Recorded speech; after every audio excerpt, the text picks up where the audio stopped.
Hello one and all, and welcome to Behind the Glass. I'm your host, Sam, from the YouTube channel Seen Through Glass. And I'm Tony from Gravelwood Car Sales. Yes, you are. Each week we get together, we talk about cars, motorsport, F1, what else? Cars? We talk about cars. You can listen to us on Spotify, Apple Podcasts. You can watch us on youtube.com/Behind the Glass. Don't forget to subscribe and turn on notifications. And Tony, if people want to support this podcast, what should they do? Watch it. No. But also head to Patreon. You can support us on patreon.com/Behind the Glass. Thanks for tuning in. We hope you enjoyed the episode. 40,000 subscribers. I actually didn't know how you was going to start. I was going to say £40,000. Go. Oh, wait, we've already done that. We now have, Tony, 40,000 subscribers. Very good. On YouTube. Very good. I kind of wish I still had the sound effects. I'm glad you don't. That's a throwback for OG listeners. Season 3 listeners, when I used to be able to push buttons on my audio mixing desk and dodgy sound effects would play. I remember. Everyone hated them. Yeah. But, thank you. Thank you for those of you that have subscribed to the Behind the Glass YouTube channel. Thank you. We really appreciate it. It means a lot, doesn't it? It feels really exciting. Does, yeah. It's a cool number. Obviously, we would also like 100,000 subscribers. We'd like 1 million. Or 50 next. 50. But it feels like we've been around 30 for a while. Yeah. So that 40 mark. And it's just this big upswing at the moment. We hear a lot of positivity. We're getting some great feedback. We really appreciate it. And then seeing that number, sort of tick over 40,000. Just cool. So we're glad you're committed because we are. There we go. Well said. Pleasure. We have to thank some patrons, some recent patrons as well, because not only do we love our subscribers, we love our patrons. Luke Meadows, Charlie Gray, Ben Clutterbank, Martin Bowen, Alex McGregor. You're all heroes, so thank you so much for signing up. New ones. Wow, lovely. New additions. Very good. Lads, all the lads. I think we have 1 or 2 female patrons. There you go. Can we get them on? Calm down, Tony. It's not that kind of show. No? I do not want a lawsuit. I know we're going to get some lawsuits from manufacturers, but I don't want another kind of lawsuit. I'm good at defending them. I've had a few many times. Oh my God, I can only imagine. God, where's this episode going? Let's bring it back to cars, shall we? Lots to talk about. Last week we did this hilarious thing where I said there's so much to talk about, and it was one of our shortest episodes yet. So I'm not going to promise the length of this episode, but I'm going to promise that there are things to talk about, because of course now we know about McLaren Artura. We know about the GT3. We've heard rumours of the 812 special variant. Morgan Plus 8 has been announced. Synthetic fuels we were just talking about off air a second ago. I've had some pretty amazing press drive opportunities, and the F1 season is finally kind of kickstarted with a load of launches. So that's a preview. That's a preview. I saw a new shape F-Type just now. What? Are you going to do this every week? No. Well, I don't see one every week. No, but you bring up F-Type ever since I went, I think I might buy another F-Type. Go on. So you saw a new shape F-Type. I was quite uninspired, but he just sort of drove past, and I sort of didn't really look at it twice. I just sort of let it go past me. It hasn't got the same effect, does it? No. I actually quite like it. I think it's a pretty car. Me too. And you look at it and go, that's nice, but it's not very inspiring like the old one. No. Maybe it's me. Maybe I'm just fed up with cars now. I don't know. I think you are. You're becoming increasingly negative about all cars. I am, yeah. But yeah, it's very pretty, but I'm the same. Like, I think... So in my whole, I'm going to buy another F-Type, and following my recent E-Type experience, I'm now I have to have another Jaguar. I kind of start to think, well, look, if I'm buying a 70, 65 grand SVR, which I shouldn't be because it's way too much money, why not just buy a new F-Type? But I still do lean towards the old shape one. Oh, I'd have the older shape SVR over the new car. 100%. See, I think I would too. And why is that? It's a bit more beefy and brutish, the old one. How much are them E-Types? Oh, mate, I have been checking this. So the one I drove, 300 grand. Oh my God. But that's top of the pile, mate. That is top, because that's restored by Jaguar themselves. Right. So it's as high as you can go. Now, to buy a Series 1 project car, as in a rust bucket that you're going to have to put back together, you're already looking at 50 grand for a rust bucket. Really? Yeah. For a complete restoration car. As in, know that you've got to restore. That's what I'm saying. Yeah. For one that's already been restored, I think probably 150. Because you know what I can't get my head round is that I would, if I was going to buy a classic car, it would be something like that, or one of them gold wing Mercs, you know, the really pretty Gull Merc. wing. Yeah, or is it? What did you say? No, You say gold wing. gold wing. Yeah. Is it? And what's it? What? No. And what's the other one? Is it the Pagoda? Pagoda. Pagoda. Yeah. The gold wing. No, it's not. It was the Pagoda that I'm looking at. Okay. Pagoda. Very pretty. That or that E-Type. Can you imagine that putting up outside? I can't imagine you in either. Why? Well, mate, I mean, firstly, you've spent the last 3 years telling me about how you hate old cars. Secondly, I think you'd be furious because, you know, it wouldn't turn on or something would fall apart.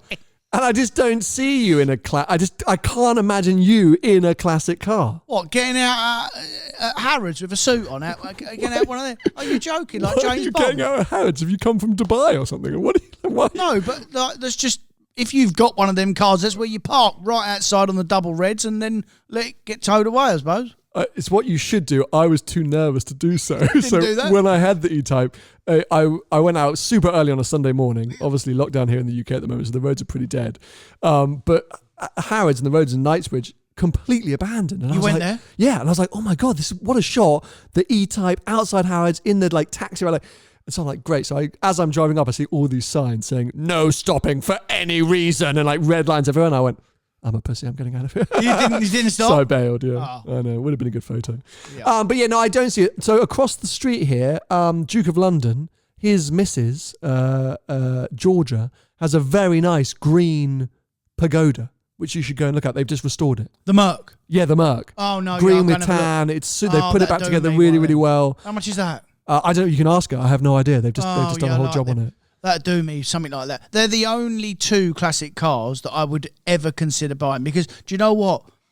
I probably wouldn't drive them that much because it wouldn't work. Well, the Merc would probably work. I don't know. I mean, I don't know either. The E-Type that of any weekend for it to not work, the weekend I had it was the weekend that it was going to break. I mean, it was -2, -3 degrees the 3 days or 2.5 days that I had it. It was pouring with snow one day. It was raining. I left it overnight. I came in here, key in the ignition, choke up, start a button, boom. It was warm inside. Like, no, I mean, perfect. Yeah, do you know? But do you know what? A car like that would do me because I wouldn't mind just looking at it. I wouldn't care if it didn't work. And the amount of times that I would actually use it, it would be honestly like a couple of times a week to go to London to have some dinner. You know, or to pull up outside Scott's or something like that. Better than Harrods. I mean, you've sorted your life out a bit. But I think the point being that it wouldn't be a couple of times a week. No. It would be a couple of times a year. And that is the truth. It's like, would be after I paid for it. Yeah. I was driving that E-Type around. I got so carried away, and I was doing all the research, and I was googling. I thought, oh, here we go. This is my new life. I'm going to be a tinkerer. I'm going to have an E-Type downstairs I'm tinkering with. But they're special because they're not the everyday experience. And I would love to think in my head that I would have an E-Type and I would drive it as a daily, but you wouldn't. I mean, you just wouldn't. And so they're special for what they are and for the experiences you have with them. And as I say, I drove it rain, snow, sun, and every occasion it was brilliant. But you've got to be realistic. If you're having a car that age, it's few and far between. But if you can afford to do so, why not? Yeah. I think Pagodas are a lot more expensive than, a lot more value. Oh my God. Affordable, a lot more affordable than a E-Type, I think. But we'll go and ask around after this. I think you'll be surprised, mate. Oh, they're not cheap, but I don't think they're 150. I think you can 70 or 80. Maybe, I don't know. I'm interested you said that though. But yeah, long story short, how we all kick this off. Yeah, F-Type versus E-Type and things like that. Yeah, that new shape one just doesn't have the same charm on character, I don't think. What about a DB5? How much are they now? I mean, are they a couple of million, 3 million? Yeah, I think lots. Oh. I mean, that'd be another one I'd like. What about a 250 short wheelbase? And one of them. Yeah, what's happened to you? No. Did you have all right this weekend? No. Did you have a fall? No. You're getting older. Yeah. No, I'm getting older. That's the problem. Yeah, that's the problem. But, I mean, these cars are really cars that I didn't think you'd ever appreciate. But yeah, I appreciate them. 250 short wheelbase, the E-Type, and there's probably lots of others that I'm forgetting. But, mate, have you ever driven anything from the 60s? Yes. What have you driven from the 60s? The E-Type. Oh, okay, sorry. The Pagoda. Pagoda. So the Gold Wing. Have you driven the Gold Wing? No. So in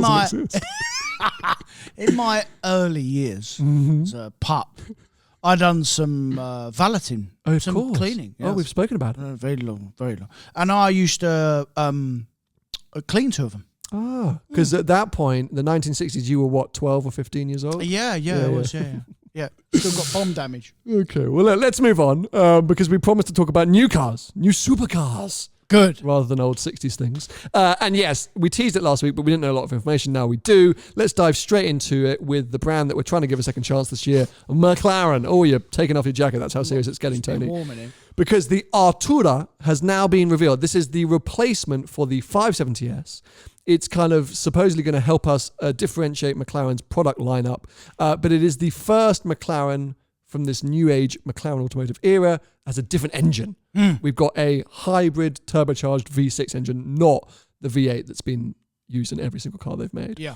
Lots of impressive facts and stats and figures about this car. Impressively lightweight, so it's under 1,500 kilos. I think it's 14. I've got it written down somewhere. Anyway, 14 something.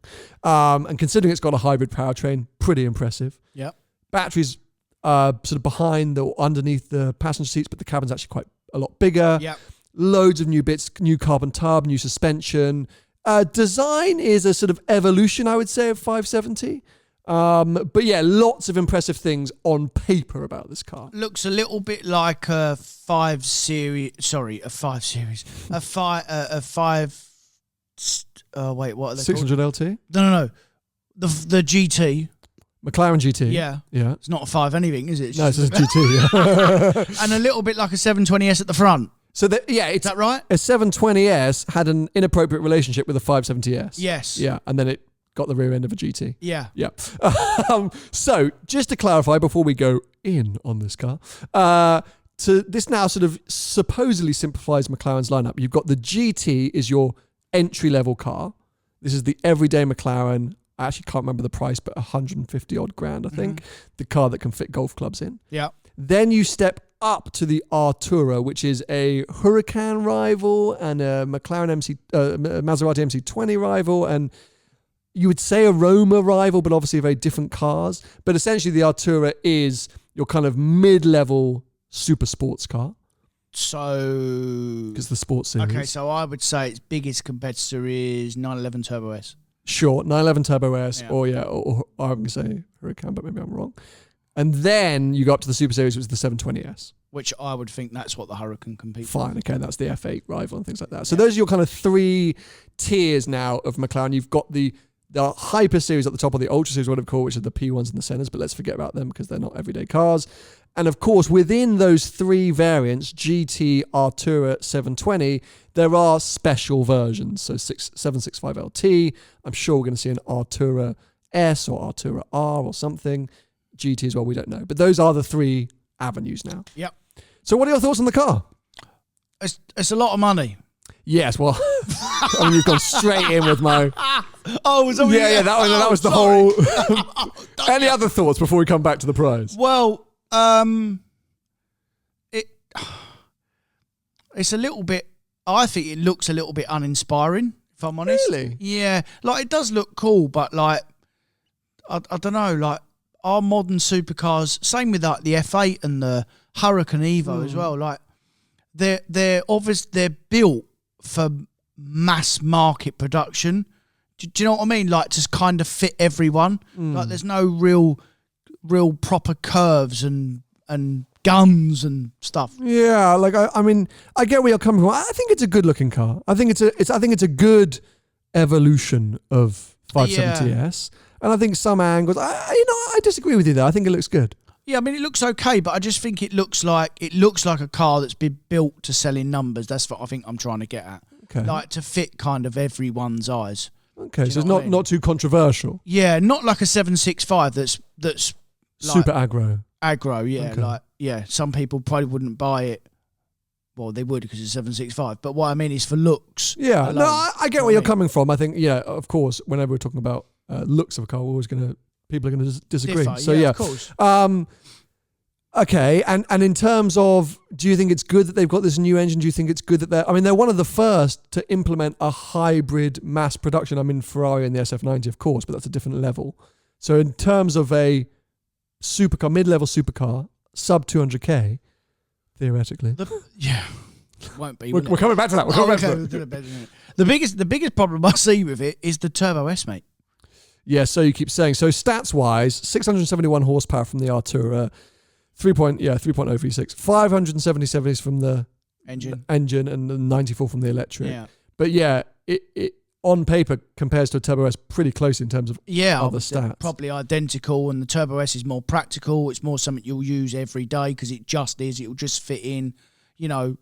It's not going to get but the Porsche. Wasn't the 570S and the Turbo S always a rival anyway? I mean, they're different cars, right? I mean, you've got engines in different places. The Turbo S has got 4 seats. It's a Porsche. It's a McLaren. I mean, I think.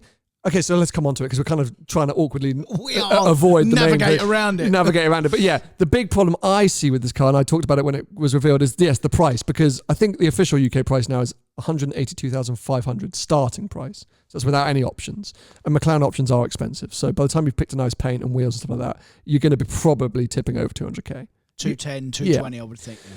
Now, the reason I see that's a problem is that's a significant hike over 570S, which it replaces. 25 grand hike, I think. Well, you say that. My 570S list was either 158 or 161 list. Yeah. So it's not 25 grand. So I meant starting price. But yeah, of course. I mean, yes. So starting price is 25 grand, but plus options, you're looking, it's going to be a bit of a more significant increase there. Actually, maybe it's 35 grand. 150 was the 570S, wasn't it? Yeah.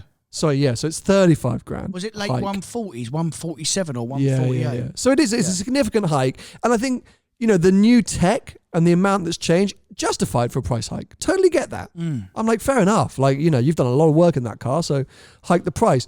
But the problem is, we've seen with McLarens in general, and we spoke about it a lot on this podcast, they don't tend to hold their values particularly well. No. I've got another avenue, though, I'm going to attack this at. Maybe they've done it to protect the brand. As in, maybe they're not going to make as many. Maybe they're going to hold on the price. Maybe you're not going to be able to walk into a McLaren dealer and say, I'm not buying that car unless I get 50 grand off. Maybe that's why they've had to put the price up, because they plan on selling less. It's made the structure, as I say, make more sense because of GT, Artura, 720S. The pricing structure makes more sense. They're less attainable at that price point as well. And you're right, maybe this is a good move from them.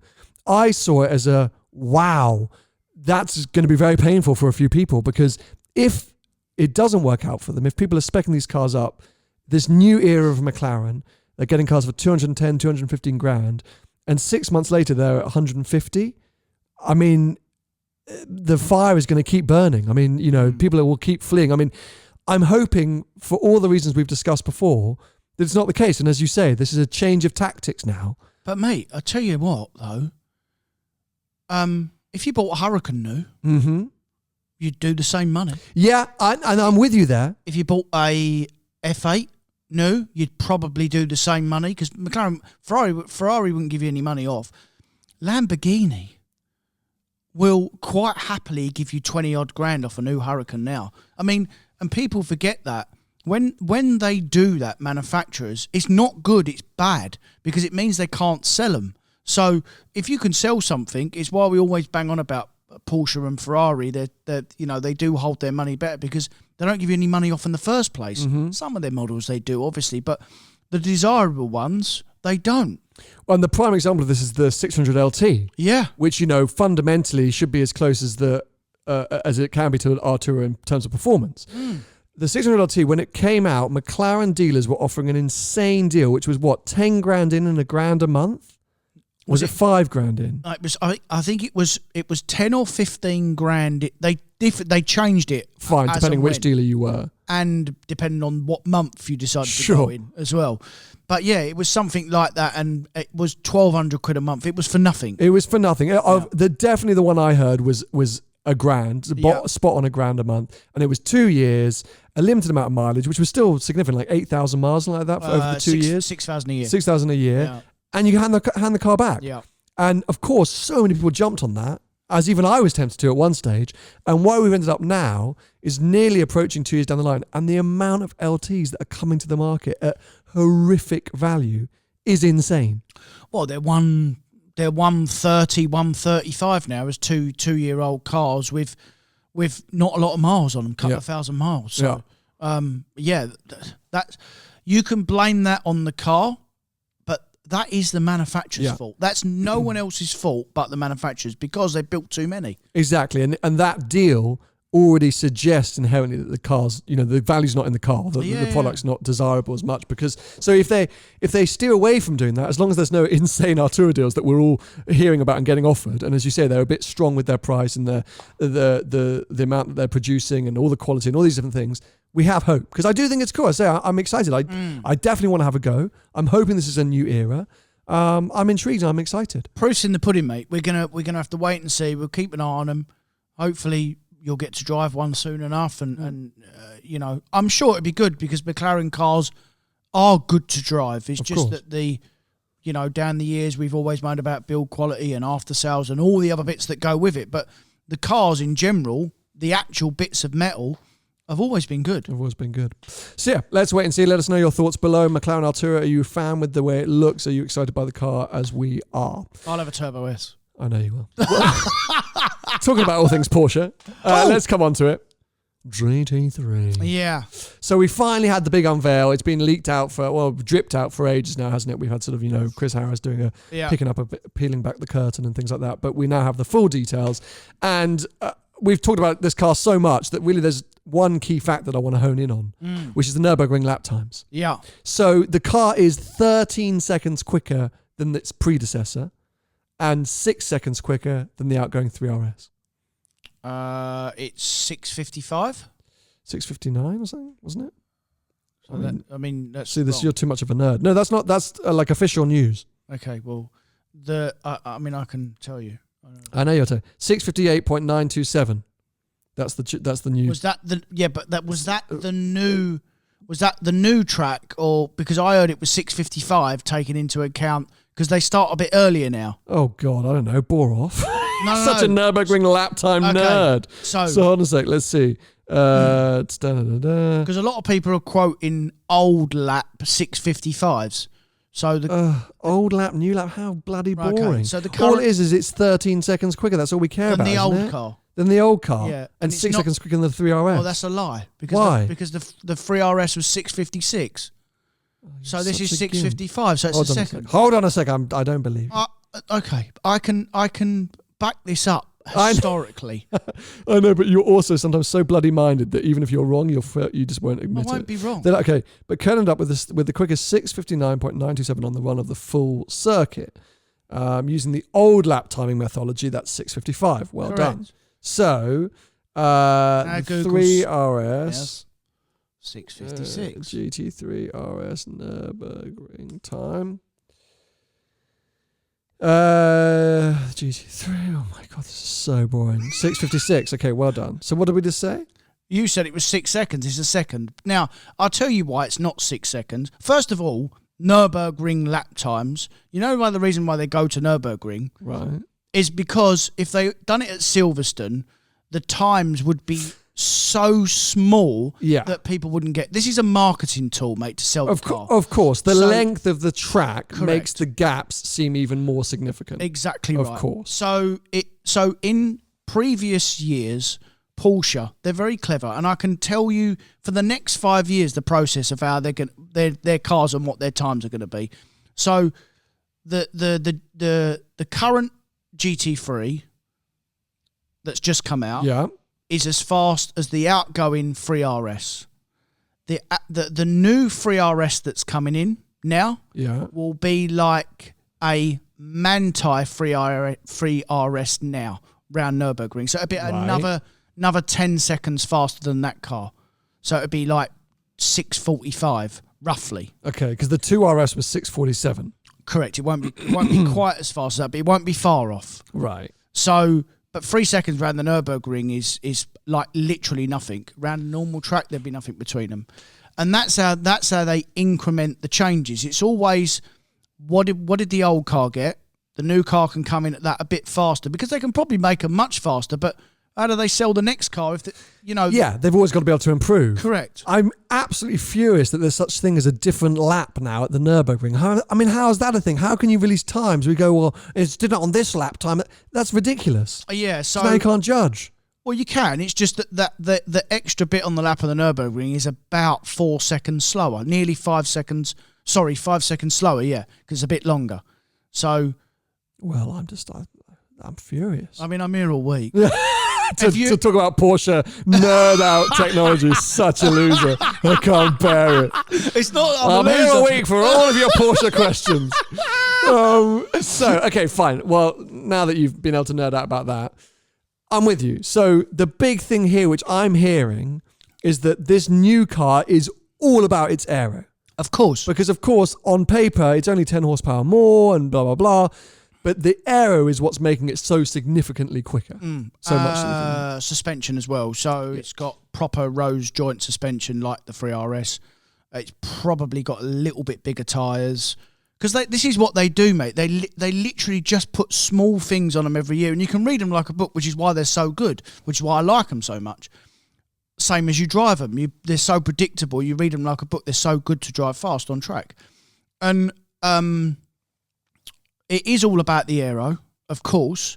And round a normal track, there'll be nothing in all of them.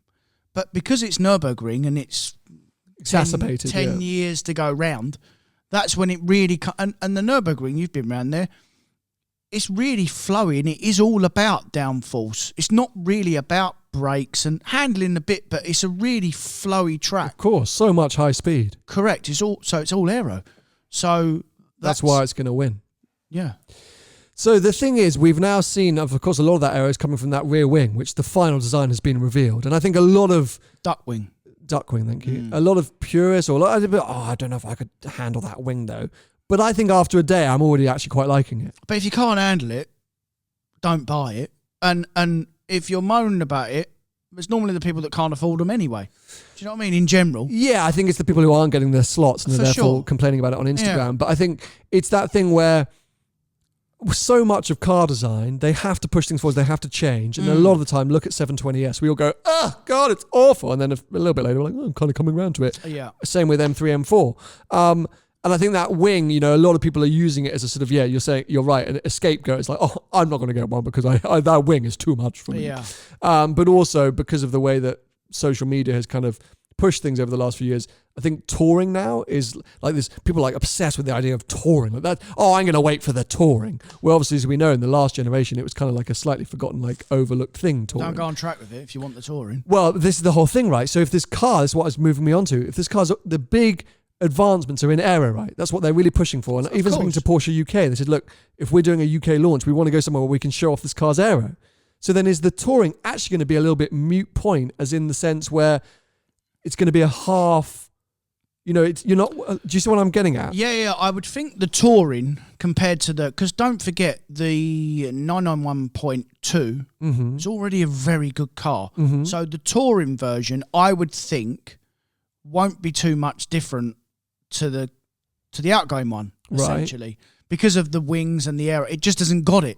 Manual. Can you have a PDK in it? Can't have a PDK. So it's manual touring, as well. But they're saying the new one you'll be able to. Yeah, it's more a road car. 100% a road car. Yeah. Whereas a GT3 is something you can use on track, and if you want to go hardcore again, that's when you go RS and GT2. We've already done the segments of this before. A GT3 is a road car you can drive on track. An RS, the RS models are track cars for the road. That's how they split them.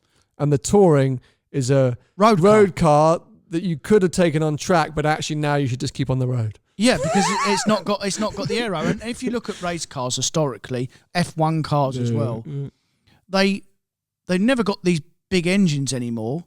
And loads of F1s are not a very good example, but GT cars in general, they'd only have 500 horsepower, mate. They don't. Oh yeah, it's all about the aero. It's all about aero. It's all about aero, of course, forcing you into the road. So yeah, okay. Well, long story short, I don't really know the points that I was trying to get at, but I think fundamentally, new GT3 is an improvement as much as we would expect. Of course. I don't think it's taken this huge leaps and bounds that over above any other generation. I think it looks good. I think it's, I think it will be amazing. I've now spent some time recently in a 992 Carreras. I still think it's big. I still think it's bulky. I'll be interested to see how that changes. Size. Yeah, but it does feel in the cabin. It feels big for sure. So I'll be interested to see how that translates into a GT3 product. Yeah. But yeah. So we'll see. But very cool that it's now finally here. The one thing we can get straight and categorically right about the GT3, it will be the best car. It's just because for what it does, it will be the best car because that's what they do and it's what they've been doing for 30 years, mate.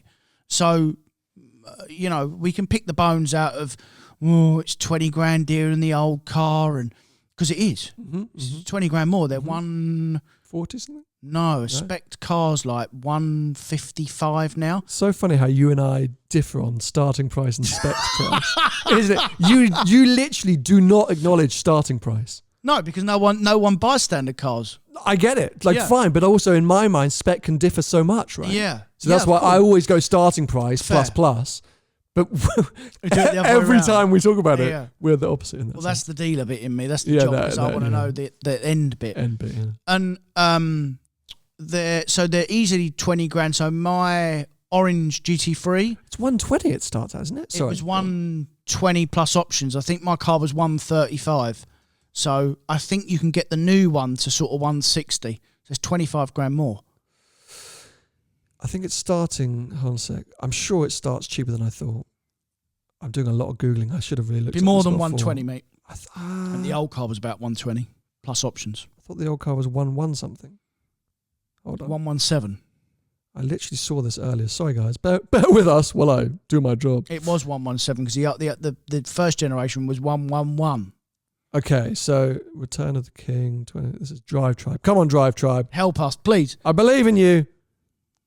The car to be pricely. 140. No, I'm right. Don't worry. Okay. You can rely on me, boy. What are you saying? What are you saying? It's. So I'm saying. Who cares what I'm saying? It's 155. 123 plus options. Plus options. Right. So the old car. So standard to standard is about 6 or 7 grand more. The options are obviously more on the new car than the old car. We've been talking about this car for so long. Now it's finally here. We stumbled over ourselves quite a lot, didn't we? But long story short, GT3's here. Yeah, I did. So good point. You absolutely nerded out. Well, let's move on and not embarrass ourselves anymore. So end of last week, Ferrari sent out a video to its dearest customers. Unfortunately, neither of us. Revealing some details. I know you didn't get that email. About the new limited hardcore variant of the 812, which people are believing is going to be called the version speciale.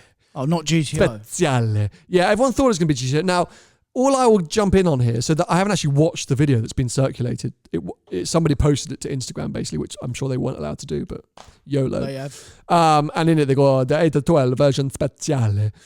Now, that could just be Ferrari saying it's the special version of the 812, not confirming the name yet. But everyone's decided that means it's 812 VS, 812 version speciale. So that could have been a code name, but I need to watch the video because maybe he said, I can now confirm the name is, and I'm going to look like an idiot.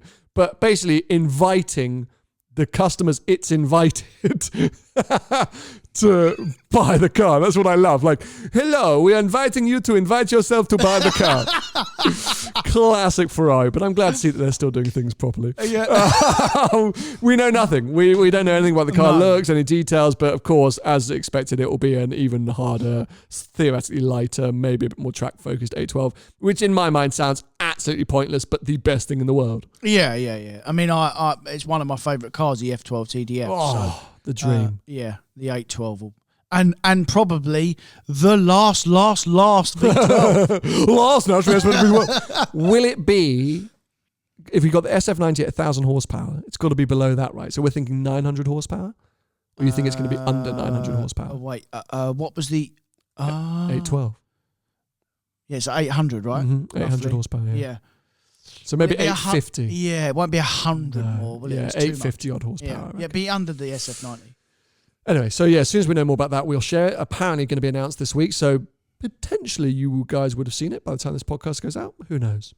Another car that I personally am excited about, which I'm not expecting Tony you to be that excited about, is the upcoming Morgan Plus 8 GT. No, I'm really excited about that. Do you see that pictures? No. You are such a... Done him. How do I walk into that one? Because earlier you were talking about gold wings and pergolas. I was like, oh, maybe you'd be up this. Okay. Now we're even. So, Plus 8 GT. This is based on the outgoing old Plus 8 shape. Yeah. But it's basically, I couldn't quite understand it. I think recently or back in the day, sort of independents bought some Plus 8s to kind of make them into track cars, and then they kind of abandoned the project. So now Morgan have taken it on themselves. Yeah. And it's going to be a super hardcore, fire-breathing, track-focused, beautifully designed V8 monster Morgan. Made out of wood. Yeah, I mean, I think that's going to work well on track then, isn't it? It's got they're woodwork. not all made out of wood. You do know that, right? What? It's not literally like a rolling piece of wood. There's a lot of like aluminum. Well, I'd hope so. Yeah, because it wouldn't literally go around a corner, would it, at that point? But has it got some wood in it? I would hope so. Right. It's not a Morgan otherwise. Let's see, Morgan. So the thing is, there was back in the 90s, there was a few Morgan race cars. And they were sort of very cool looking, and why am I struggling? I'm really Googling too much today. And so this is supposed to like get a lot of that sort of inspiration, like big flared arches, classic like racing wheels and things like that. So I just want to see. I'm not going to have to find it. Will you do some B-roll on the pictures? Because I don't even know what car you're talking about. Oh, you don't even know what it looks like? No. Oh, I'm going to find it on here then. But I'll watch this back and then I'll know. No, I'll show it to you on the phone now, yeah. And then I'll overlay it just so that you can react to it. Because no one else will know what you're talking about. We're talking about. No, they will. This was big news last week. It's called the GTR, they're calling it. Plus 8 GTR. So where's the... Oh, I saw that. Cool. Oh, I did see it. Yeah. It's cool, right? So here we go. I think you posted a story, right? Yeah. Yeah, that's where I saw it. They haven't really talked about exactly how it's going to be put together. But anyway, super cool. So I'm excited by that. I'm a big Morgan fan. Hunk and great V8. Let's see what comes out of it. I just think it's cool that they're doing special projects. Why are you a Morgan fan? Because I love them, mate. I love the look and feel of a Morgan, like an E-Type. You're getting all that old school occasion and visceral experience in a relatively modern car. Oh, fair. So, I'm a fan from that. Maybe I like them. Not sure you will. Oh.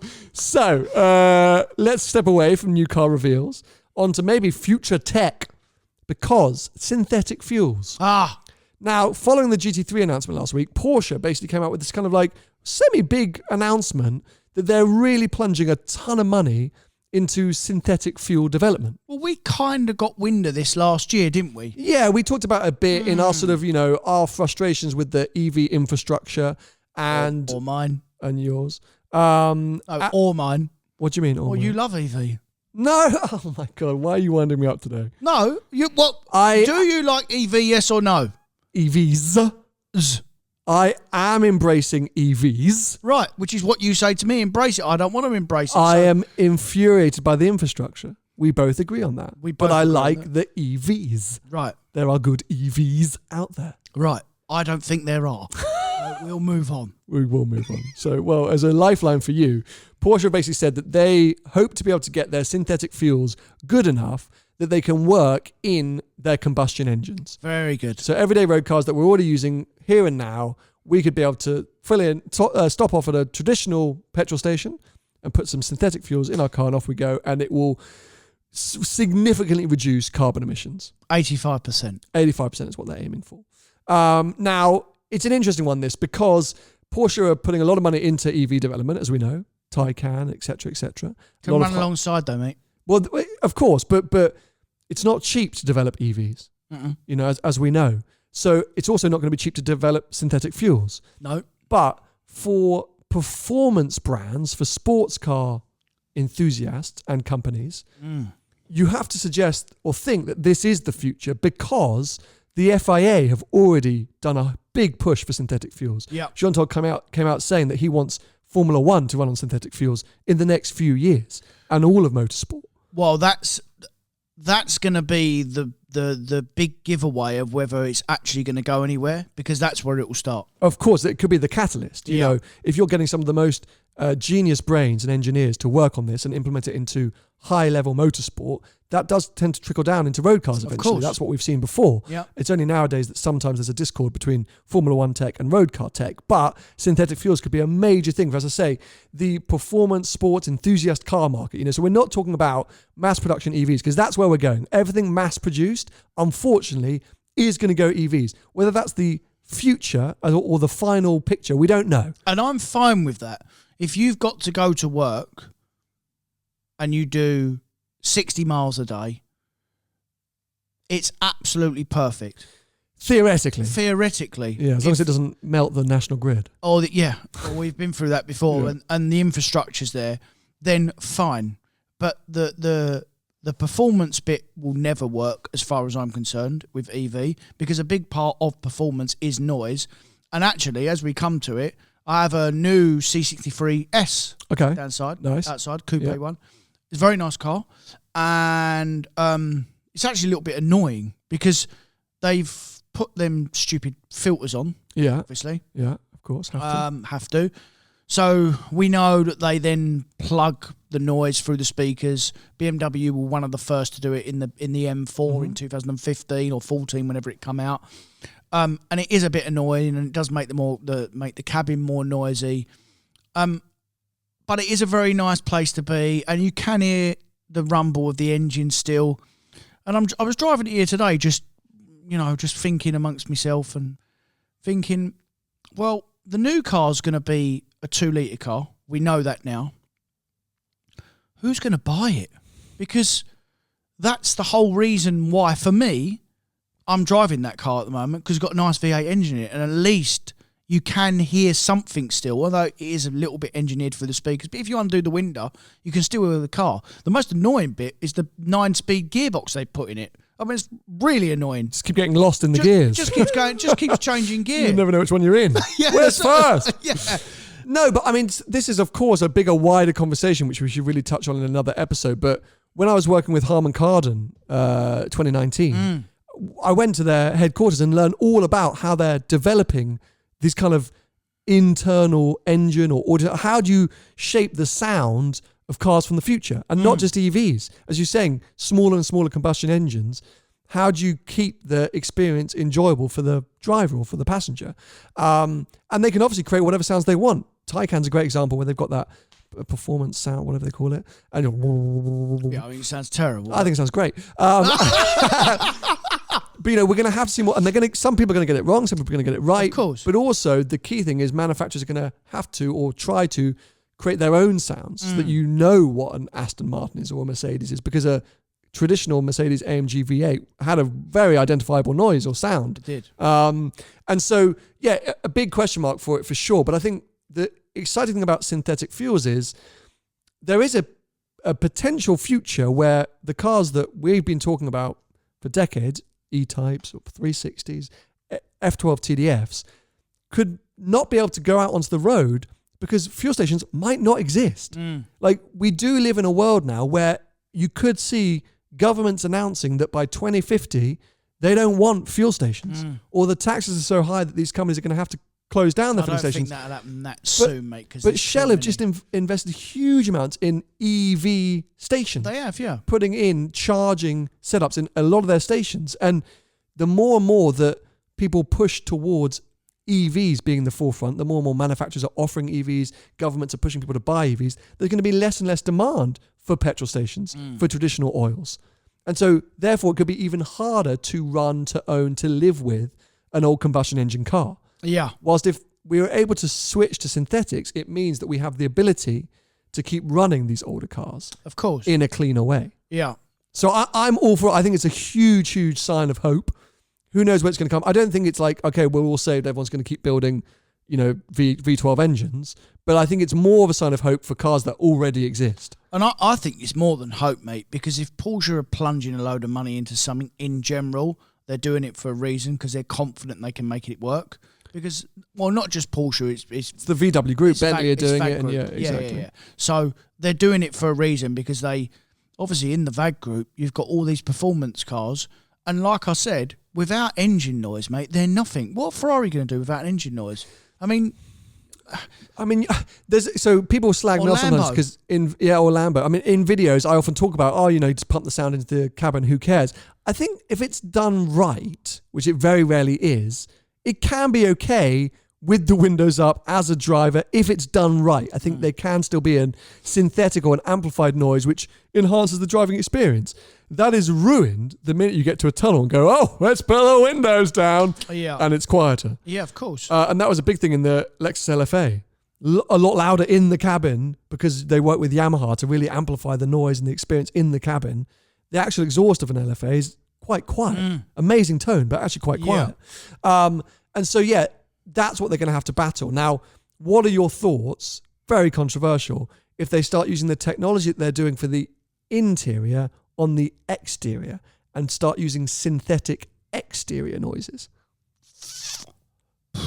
Good shout, to be honest. As in, I mean, they one thing's for sure, they've got to find a way to keep people in their cars that buy them for noise.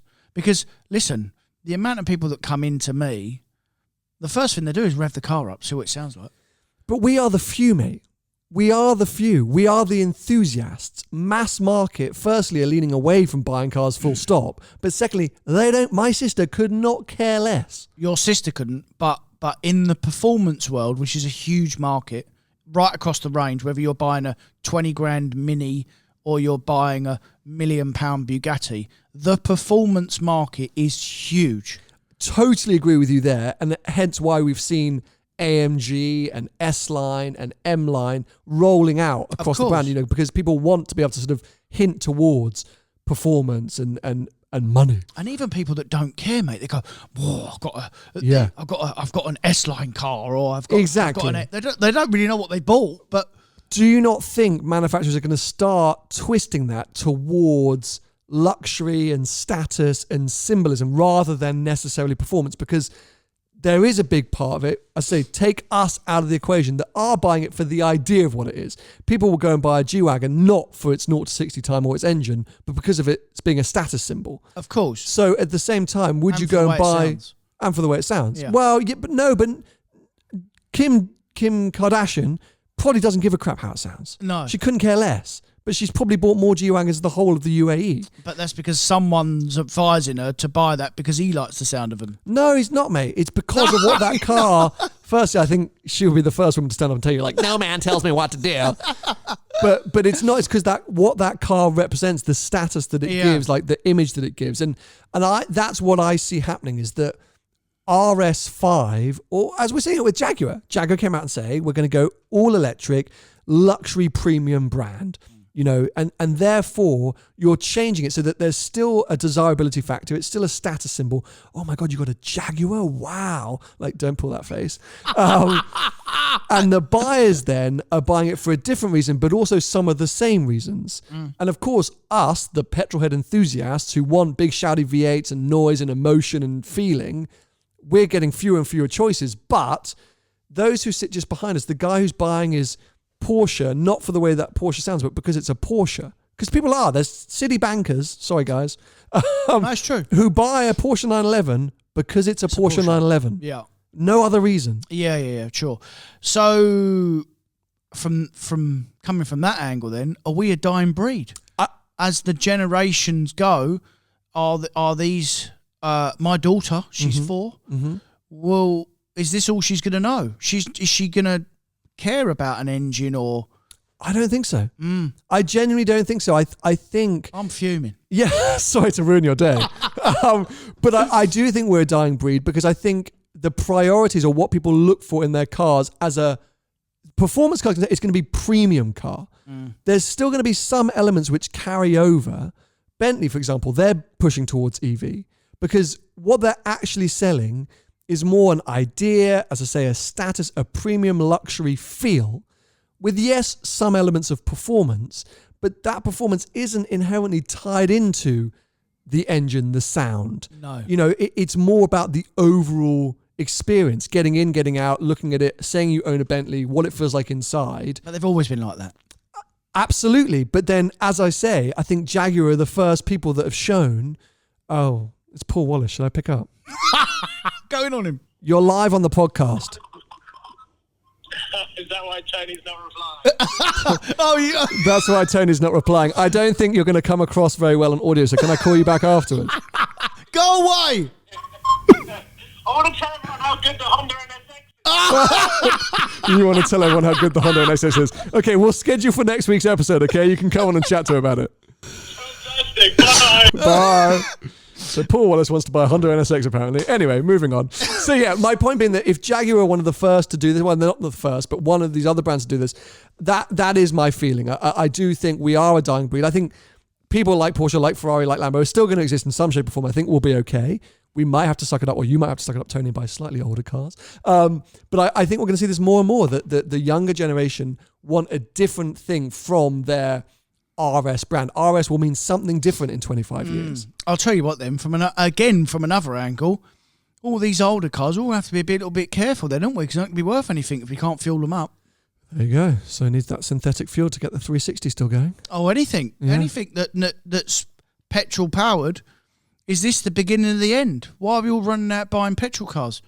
You sound like my dad now, but because he's got a point. He has got a point. Well, because I do think it's a slow burnout. I think, hey, we all know how quickly these things can change. Governments, make rule changes all the time. So it could all change in the flick of a switch, but hey, there's still fuel at the filling station. So for as long as that's the case, I'm going to own a petrol car. Yeah, me too. But as quick as car values go up, they go down, mate.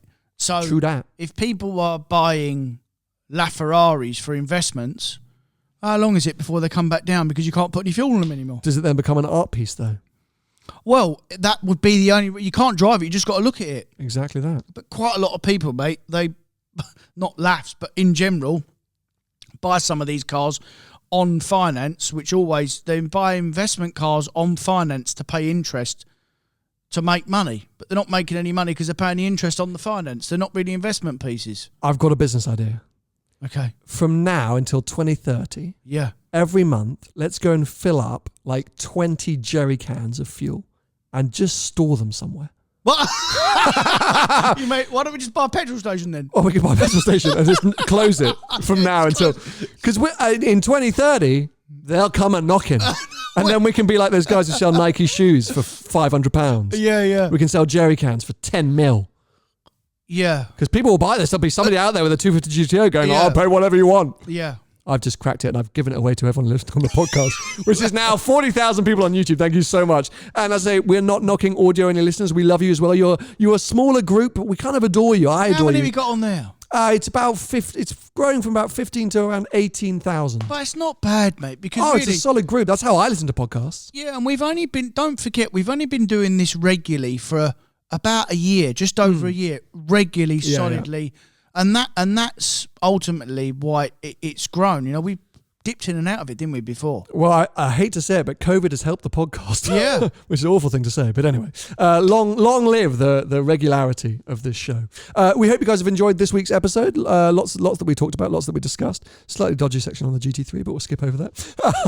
We'll be back next week, apparently, with Paul Wallace to discuss his new love of the Honda NSX. He's not coming in here, is he? Well, no, we'll call him. Yeah. That'll be it. Just so that we can hang out when we get bored. I wouldn't, yeah. You know why he wants the NSX, don't you? Why? Because he really likes that Artura, but the NXS is the next best thing. No, Artura versus NSX, it's not a thing. They're both V6 hybrids. Oh yeah, but mate, like... But what?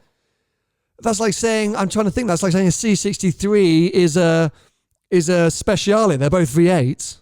No, one's turbo, one's naturally aspirated. Oh, get over yourself. You know what I'm trying to say. No, I don't. Well, think of another crap V8 and an amazing V8. You can't say it's got the same engine, so it's literally the same car. Well, I can. Firstly, different litres, different technology, different way of just using the hybrid technology, four-wheel drive, rear-wheel drive. Okay. Is the NSX four-wheel drive? Let's move on quickly. Thanks for tuning in. Catch up next week. Bye.